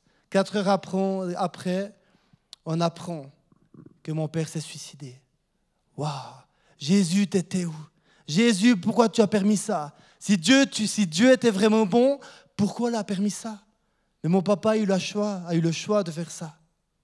Et à ce moment-là, j'étais à la maison et je repense à la vision de la serpe. Jésus, il y a 9 mois en arrière, tu m'as parlé sur cette serpe. Tu étais là dans cette forêt avec moi. Tu as vu lorsque j'ai perdu cette serpe. Je sais que ce soir-là, tu es avec moi. J'ai jamais remis en question ma foi en Dieu. J'ai remis en question les chrétiens. J'ai remis en question certains aspects de la foi. Mais j'ai jamais remis en question la bonté de Dieu. J'ai jamais remis en question la bonté de Dieu. Là, j'ai un petit peu avancé. Il y a toute une histoire par rapport à un voyage au Canada. Mais 3 mois après ce drame, je pars faire une école de disciples au Canada, faire une école jeunesse en mission. J'arrive au Canada et 1 semaine après, je suis de retour en Suisse. Arrivé au Canada, j'ai craqué. En Suisse, j'avais pas craqué parce que j'avais des repères. J'avais appris à fuir la souffrance. J'avais appris à marcher. Que vous savez, hein, lorsque vous vivez des choses difficiles, ben voilà. Mais arrivé au Canada, j'étais perdu. J'avais plus de repères, j'avais plus rien du tout. J'ai complètement craqué nerveusement et je suis revenu en Suisse 1 semaine après. Je devais faire 9 mois et j'ai fait 1 semaine. Mais 1 semaine qui m'a appris tellement sur ma vie. 1 semaine qui m'a montré, en 1 semaine, j'ai appris qui j'étais vraiment intérieurement. J'étais plus le grand costaud qui priait pour les gens. J'étais le petit Valérie, tout malade, tout rejeté, tout mal fichu, tout cassé intérieurement. Et à ce moment-là, le Seigneur, il m'a parlé. Il m'a dit, Valérie, est-ce que tu es prêt à me suivre? Va et ne pêche plus. Valérie, est-ce que tu es prêt maintenant à me suivre? Tu as vu la guérison. Tu as vu que je t'aime très fort. Je t'ai soigné alors que tu étais tombé au vélo. Est-ce que maintenant tu es prêt à apprendre à faire du vélo? Est-ce que maintenant tu es prêt à me suivre? Valérie, est-ce que tu es prêt à faire un chemin de pardon? Waouh! Et c'est ça la question. Valérie, est-ce que tu es prêt à pardonner à ton papa? Valérie, est-ce que tu es prêt à pardonner à ta maman? Est-ce que toi, Valérie, tu es prêt aussi à demander pardon pour toutes les méchancetés que tu as dites, toutes les méchancetés que tu as faites? Vous savez, le pardon, ce n'est pas minimiser. Le pardon, ce n'est pas excuser. Le pardon, ce n'est pas fuir. Mais le pardon, c'est redonner la souffrance à Dieu. Vous savez, les Jurassiens disent qu'ils préfèrent crever que de pardonner. Mais c'est vrai, c'est une parole prophétique. Parce que lorsque tu ne pardonnes pas, tu crèves. Mon père, il était décédé, mais je subissais les conséquences de tout ce qu'il avait fait.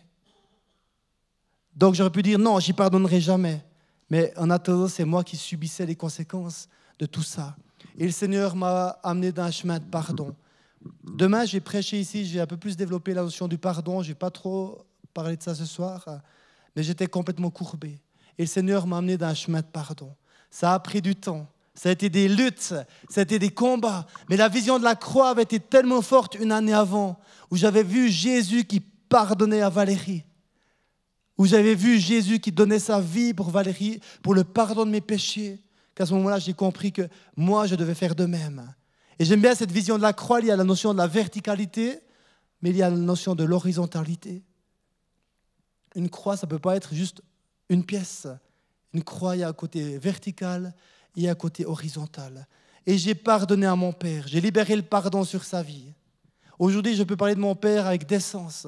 Il m'a donné l'amour il m'a donné l'amour des champignons, par exemple. Si j'ai fait forestier bûcheron, c'est grâce à lui, parce qu'il aimait la forêt. Ma maman, elle m'a transmis l'amour de la parole. J'aime parler. C'est trop long, je sais, mais j'aime quand même parler. En fait, lorsque tu demandes pardon, lorsque tu pardonnes, ça te libère de la haine, ça te libère de la colère. C'est tellement fort le pardon. Mais il y a un tel combat dans le pardon, parce que Satan, il déteste le pardon. La croix, c'est l'aboutissement du ministère de Jésus. Et ça parle de pardon. Ça nous parle de pardon. J'aimerais demander le groupe Louange de venir jouer, s'il vous plaît, de m'accompagner, parce que maintenant, je vais parler de ce que Jésus a fait sur la croix. Ce soir, j'ai fait de 2 histoires. La première, c'est l'histoire d'une vie mal partie et d'une rencontre avec Jésus, un petit peu comme ce paralysé à Bethesda. Et puis la deuxième, c'est l'histoire de la reconstruction de ma vie. Comme je l'ai dit, j'en parlerai plus demain. C'est comme une pièce de monnaie, il y a le pile et le face. Jésus qui rencontre, qui touche, qui remplit, qui bouleverse. Mais ensuite Jésus qui nous appelle à la guérison intérieure, qui nous appelle au pardon, qui nous appelle à la reconstruction. Et une pièce, il y a de toute façon 2 côtés. Les 2 sont imbriqués. Mais pour moi, les 2 sont imbriqués, mais commencent tout de même par la première étape, celle de vivre une rencontre bouleversante avec Jésus. Et ce soir, c'est là que je veux en venir. Si je donne mon témoignage, ce n'est pas pour que les gens achètent ce livre ou qu'ils disent « Oh Valérie ». Si je parle de tout ça, c'est pour ceux qui ne connaissent pas Jésus ce soir, puissent dire « Mais ce Dieu-là, je veux le suivre. Ce Jésus-là, je veux le suivre. » Ce Jésus qui dit qu'il est le même hier, aujourd'hui et pour l'éternité. Jésus, il a dit qu'il était le même hier, aujourd'hui et pour l'éternité. Ce Jésus qui a nourri, guéri et délivré des milliers de gens lors de son passage sur terre est disponible aujourd'hui. Il veut venir de ton Bethesda. Il veut venir de l'endroit de ta vie qui est la plus sombre, qui est la plus sordide, qui est la plus puante. Peut-être qu'il y a des gens ici qui ne connaissent pas encore Jésus ou qui ont peut-être un jour dit oui, ça serait intéressant. Mais ce soir, c'est un jour de salut. Ce soir, c'est un jour de salut. Ce Jésus, je l'ai rencontré il y a 21 ans. J'avais 18 ans en 1997. Ce Jésus, il veut te rencontrer ce soir. Jésus, il souhaite te guérir ce soir. Mais Jésus désire te sauver ce soir. J'aimerais pas dire que le salut, c'est plus fort que la guérison. On n'est pas là-dedans. Mais le salut, c'est tellement important. Un jour au ciel, on sera tous guéris. Amen. Mais c'est sur cette terre qu'on choisit ou non de suivre Jésus. C'est sur cette terre qu'on choisit de suivre ou non Jésus. Et c'est sur cette terre que je vais savoir si je vais suivre Jésus de l'éternité ou si je ne vais pas le suivre de l'éternité. C'est ce soir que ça se décide peut-être pour toi. Ce soir, c'est un jour de salut. Ce soir, Jésus veut te sauver. Alors que tu es dans ce lieu appelé Bethesda, que tu es peut-être comme ce gars, ou que c'est même peut-être pire que ce gars, Jésus, il te tend les bras ce soir. Et il dit, veux-tu être guéri? Jésus, il dit ce soir, veux-tu être sauvé? Est-ce qu'il y a quelqu'un qui veut être sauvé ici ce soir? La venue de Jésus sur la terre n'était pas juste pour faire du bien aux gens, mais pour leur proposer le plan du salut. Leur donner une solution pour être sauvés. Vous savez que nous sommes tous nés pécheurs. On est tous nés séparés de Dieu. On est tous nés séparés de Dieu. On a beau se fouetter, on a beau lire la Bible, on a beau jeûner, on est séparés de Dieu. Et la seule façon d'être connecté à nouveau à Dieu, la seule façon de le rencontrer, c'est au travers de Jésus-Christ. Jean 14, 6 de la Bible nous dit que Jésus dit qu'il est le chemin, qu'il est la vérité et qu'il est la vie. Jésus dit qu'il est le chemin, la vérité et la vie et que nul ne pouvait venir au Père sans passer par Jésus. La fin du ministère terrestre de Jésus, ça a été la mort sur la croix. C'était la mort sur la croix. Mais grâce à ce sacrifice sur la croix, Jésus te propose la vie ce soir. Jésus a pris la place que tu méritais. Parce que ta place, c'était de mourir sur la croix. Ma place, c'était de mourir pour mes péchés sur la croix. Mais Jésus, de son amour, a choisi de le faire à ta place. Il a choisi de le faire à la place. Et le sacrifice du Fils de Dieu, le sacrifice de l'agneau de Dieu, est encore valable aujourd'hui. Et si ce soir tu acceptes le Seigneur Jésus de ton cœur, ta vie va être complètement transformée. Ta vie va être complètement changée. Tu vas devenir une nouvelle personne. Tu vas devenir une nouvelle créature. Je ne suis pas en train de te dire que tout va changer du jour au lendemain. Je suis prêt à te dire que tous tes problèmes vont disparaître en un claquement de doigts. Mais tu vas devenir enfant de Dieu. Tu vas passer du royaume du diable au royaume du Seigneur Jésus. Mais pour faire ce passage, il y a la croix au milieu. Tu dois accepter que tu es pécheur. Tu dois accepter que tous tes mérites, que tout ce que tu essaies de faire, ça ne sert à rien. Tu dois juste accepter ça et accepter le fait que Jésus a pris cette place pour toi, par amour pour toi. Ce soir, je vous en supplie, si vous n'avez pas donné votre vie à Jésus, faites-le. Je ne touche aucun argent sur les gens qui donnent leur vie à Jésus ce soir. Je ne touche rien du tout. C'est parce que j'aimerais que tous ici qui ne le connaissent pas puissent un jour être avec moi de l'éternité avec le Seigneur. Avant de prier, j'aimerais que nous puissions fermer les yeux ce soir et que nous puissions réfléchir à tout ce que j'ai dit. J'ai beaucoup parlé, j'ai parlé de mon témoignage, j'ai parlé de ma vie, de mon vécu. Mais si on secouait tout ce que j'ai dit, la seule chose qui doit rester, c'est la croix. Est-ce que tu as donné ta vie à Jésus ce soir? Si tu n'es pas sûr de l'avoir fait, je t'encourage à le faire ce soir. Si tu ne l'as pas encore fait, je t'encourage à le faire ce soir. C'est une question de vie ou de mort. C'est une question de vie ou de mort. Tout à l'heure, on priera également pour les malades, puisque c'est des soirées miracles et guérison. Mais on va déjà prendre un temps pour les gens qui souhaitent recevoir Jésus dans leur vie. Je voudrais franchement qu'on puisse baisser les têtes et qu'on puisse fermer les yeux. C'est jamais simple qu'on voit les gens, tout ça, mais franchement, fermez les yeux. Et j'aimerais demander, est-ce qu'il y a une personne ou est-ce qu'il y a des personnes ce soir qui souhaitent donner leur vie au Seigneur? Peut-être pour la première fois ou peut-être tu n'es pas sûr, mais refais-le dans ce cas-là. Est-ce qu'il y a des gens ici dans la salle? Merci madame, il y a une personne. Est-ce qu'il y a d'autres personnes ce soir qui disent, mais ce Jésus-là, je veux le suivre. Ce Jésus-là, je désire le rencontrer. J'ai essayé de la drogue, j'ai essayé de l'alcool, j'ai essayé de plein de trucs, mais ce soir, j'ai envie de rencontrer Jésus. Est-ce qu'il y a encore une personne qui aimerait faire une rencontre avec Jésus ce soir?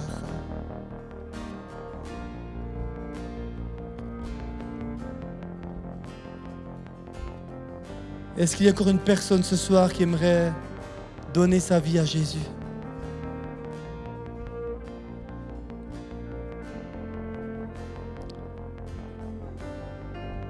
Je vais réciter une prière qu'on peut faire à haute voix ou à voix basse.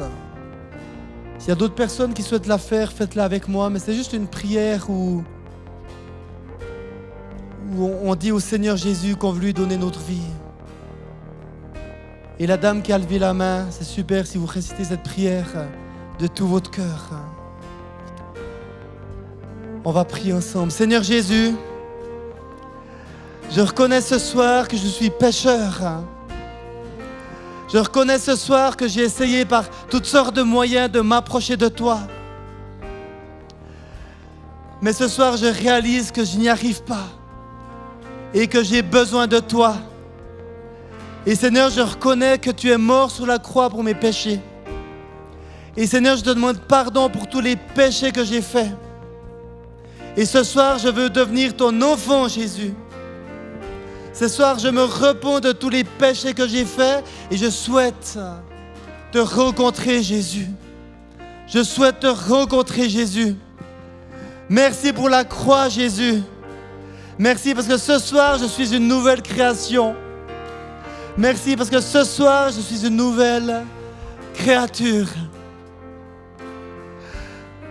J'aimerais que tout le monde se lève. On va vivre un temps de prière maintenant. On va vivre un temps de ministère. J'ai plusieurs paroles de connaissances pour des personnes qui ont des maladies. Ça serait super que les personnes, si ça vous concerne, vous puissiez venir devant. et qu'on puisse prier pour vous, vous imposer les mains au nom de Jésus. Il y a toute une équipe ici qui sont là pour prier. Ce n'est pas forcément moi qui prierai.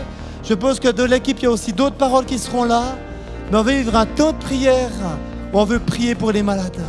Et ensuite de quoi on priera pour tous les malades qui souhaitent être guéris, même s'il n'y a pas eu forcément de parole par rapport à leur vécu. Ça fait 2 mois que j'ai une parole sur mon cœur tellement fort que Jésus aimerait toucher une personne qui a des problèmes d'intestin. Alors, des problèmes d'intestin, c'est large. Je n'ai pas forcément nommé qu'est-ce que ça peut être. Mais est-ce qu'il y a des gens ici qui ont des problèmes au niveau des intestins? Ça peut être n'importe quoi. Je voyais, ça peut être des polypes, ça peut être des polypes sur les intestins, à l'intérieur des intestins. Ça peut être une opération qui n'a peut-être pas très bien tourné. Est-ce qu'il y a quelqu'un qui a un souci au niveau des intestins? S'il y a une personne, ou bien les équipés de prière, peut-être aller prier vers les personnes. Il y a une personne en haut, vous pouvez descendre. Ouais, c'est monsieur, pas que je dise madame. Vous pouvez descendre et on va prier pour vous au nom de Jésus. J'aimerais prier pour ceux qui ont des problèmes au niveau du cerveau, qui ont peut-être des dégénérescences au niveau du cerveau. Alors peut-être que les personnes qui ont des dégénérescences, justement, elles n'ont pas pu venir là ce soir. Mais peut-être si vous connaissez quelqu'un de votre entourage, on va prier pour vous. Vous puissiez ensuite prier pour ces personnes dans le nom de Jésus par rapport aux dégénérescences au niveau du cerveau. Peut-être que les équipés de prière peuvent déjà commencer à prier pour ces gens, je ne sais pas comment vous faites. J'avais aussi une parole pour une personne qui aurait le pied droit qui a été cassé à l'époque. Un pied droit qui a été cassé, mais qui ne s'est pas bien remis. Est-ce qu'il y a une personne qui a un problème au pied droit? Il y a une cassure et ça ne s'est pas bien remis. Si c'est votre cas, vous venez simplement devant et on va prier. On va vous imposer les mains. J'aimerais qu'on prie aussi pour les personnes qui ont des polypes nasaux. Pas aux nasaux, mais des polypes nasales. Est-ce qu'il y a des personnes qui ont des polypes au niveau du nez? J'aimerais vous encourager après à respirer fortement. Et on va prier que l'esprit de vie vienne vous libérer. J'ai pas de polypes, mais paraît-il que c'est tellement désagréable. S'il y a des gens qui ont des polypes, venez. On va prier pour vous dans le nom de Jésus. J'aimerais aussi prier pour une dame. Alors ça, c'est sûr que c'est plutôt pour une dame qui a eu ou qui aurait ou qui a une grosseur au niveau du sein droit. Alors si c'est le gauche, venez quand même. Mais je ne vais pas faire lever la main, mais venez devant. On va vous imposer les mains sur les épaules, je vous promets, dans le nom de Jésus, pour que vous puissiez recevoir la guérison, pour que vous puissiez recevoir l'onction. Et la dernière parole forte, c'est pour une personne qui aurait trop de pression dans un des yeux. S'il y a quelqu'un qui a de la pression, trop de pression au niveau des yeux, venez aussi et on va prier pour vous dans le nom de Jésus. On va lever les mains vers ces personnes. Les équipés de prière vont venir vers ces personnes et on va prier pour elles dans le nom de Jésus. Et les gens de la salle vont également étendre les mains et on va prier pour ces personnes dans le nom de Jésus. Et ensuite de quoi on fera un appel plus général pour ceux qui sont malades et qui ont besoin de recevoir la guérison divine.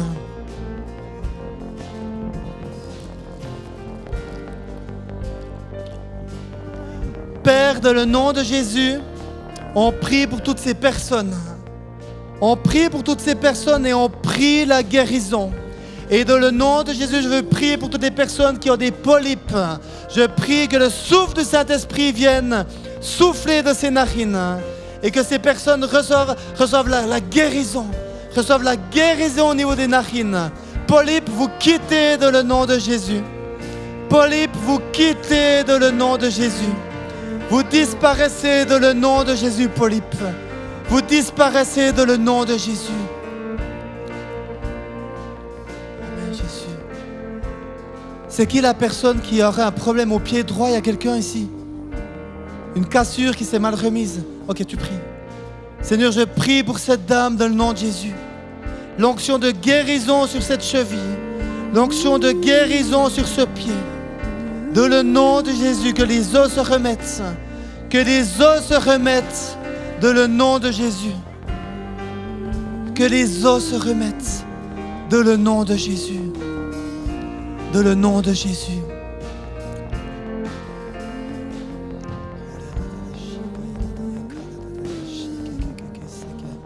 Pour ceux qui ont des polypes, respirez fortement du nez.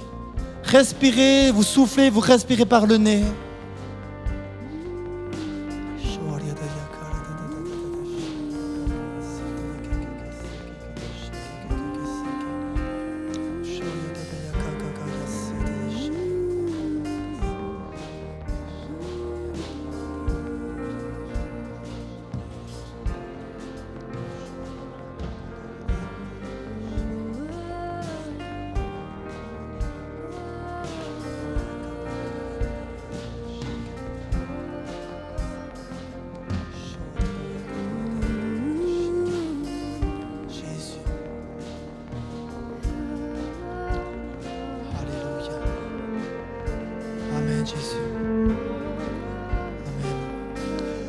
Tout à l'heure, Valérie a également prié pour les gens qui étaient sans espoir, qui se sentaient de la mort, peut-être des pensées de suicide, peut-être des pensées de dépression. Je sais à cœur de prier pour cette catégorie de gens.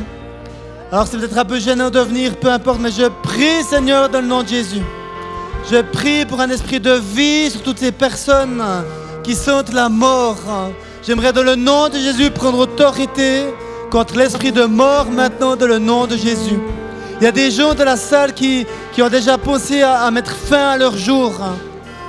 Il y a 3 personnes qui ont déjà pensé à mettre fin à leur jour. Et Jésus ce soir vous appelle à lui demander pardon d'avoir pensé ces choses, mais également à recevoir la libération. À recevoir la libération. Tout à l'heure, j'ai à cœur de prier spécialement pour ces gens qui en ont marre de la vie. Vous viendrez peut-être de ce côté-là et j'ai prié pour vous spécialement. J'ai à cœur de prier pour la vie.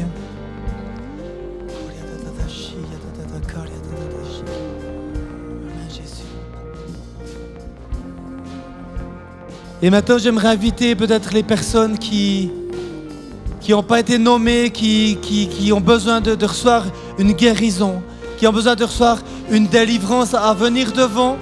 S'il n'y a plus assez de place devant, on va être dans les rangs, c'est pas important, mais venez simplement. Et rappelez-vous, c'est pas parce que vous êtes bon, c'est pas parce que vous avez fait des belles choses, c'est parce que lui est bon. C'est parce que lui est bon. Il y a encore de la place là-bas, venez. On va prier, venez. Venez.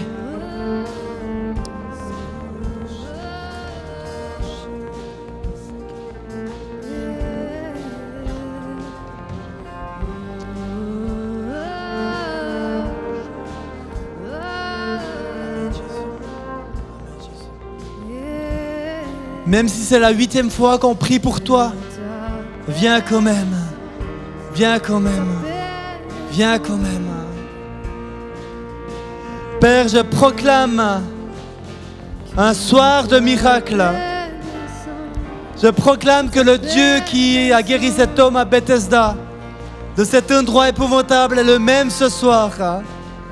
Je vois les mains de Jésus qui sont tendues. Je vois les bras de Jésus qui sont tendus et qui veulent guérir. Et qui veulent guérir ce soir.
Allô?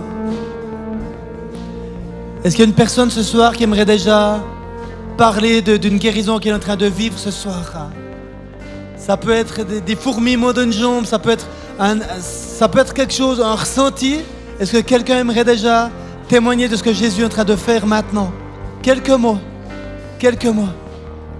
Si vous sentez une amélioration, s'il y a une nette différence, est-ce que quelqu'un aimerait dire quelque chose?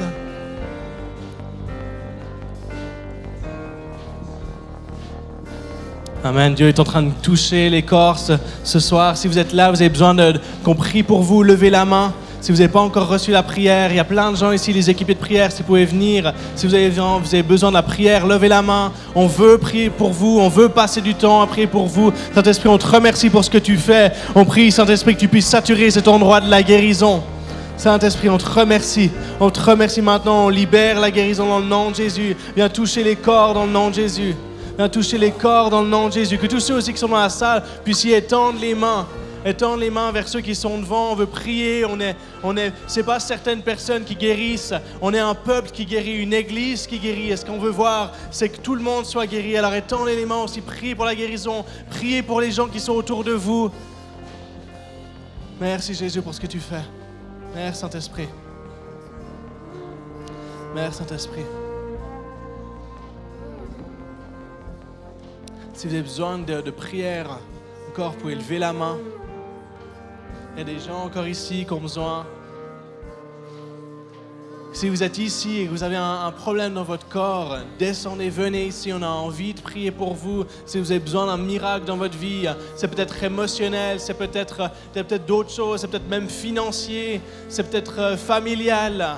Venez, on a envie de prier pour vous, on croit que Dieu agit ce soir. Venez, on a envie de prier pour vous, passer du temps avec vous.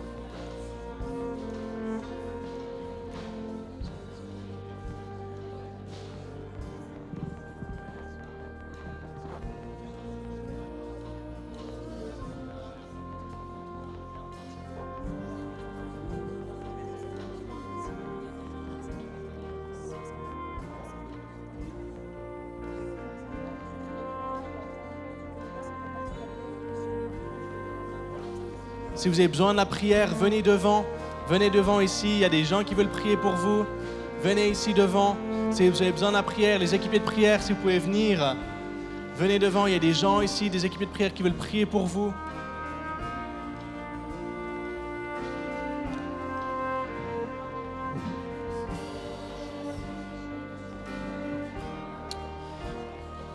Amen.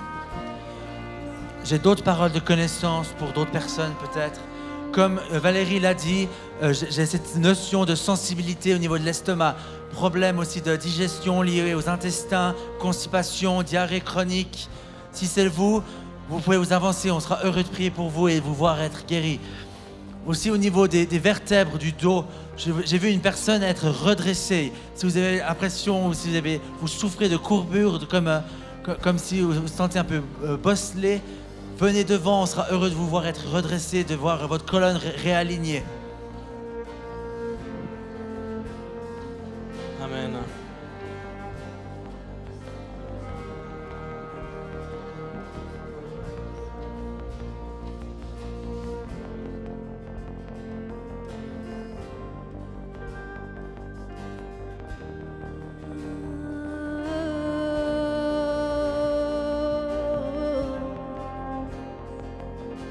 Tu fais toutes choses nouvelles, nouvelles. Tu fais toutes choses nouvelles, nouvelles. Oh, tu fais toutes choses nouvelle, nouvelle, tu fais toutes choses nouvelles, nouvelles.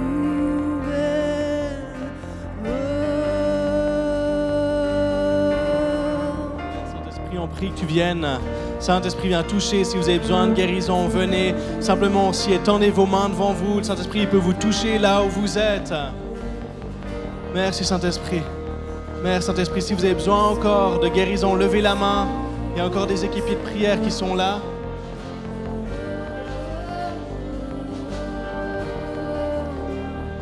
Merci Jésus. Torrent d'eau vive vienne, que ta paix vienne envahir ce lieu, que ta paix vienne envahir ce lieu. Viens, libère les cœurs qui te cherchent, viens, guéris les cœurs brisés, viens. Guéris les cœurs brisés, nous avons tant besoin de toi.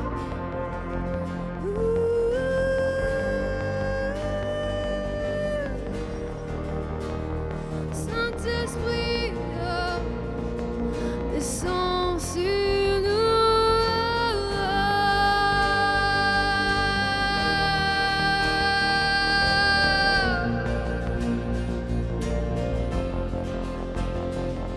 Tu ramènes la paix dans les cœurs brisés. Tu ramènes la vie. Tu ramènes la vie. Tu es la lumière dans les ténèbres. Toi seul, oh Jésus. Tu ramènes la paix dans les cœurs brisés. Toi seul, Jésus, oh, tu ramènes la paix dans les cœurs brisés. Jésus, Jésus, Jésus, nous élevons ton nom.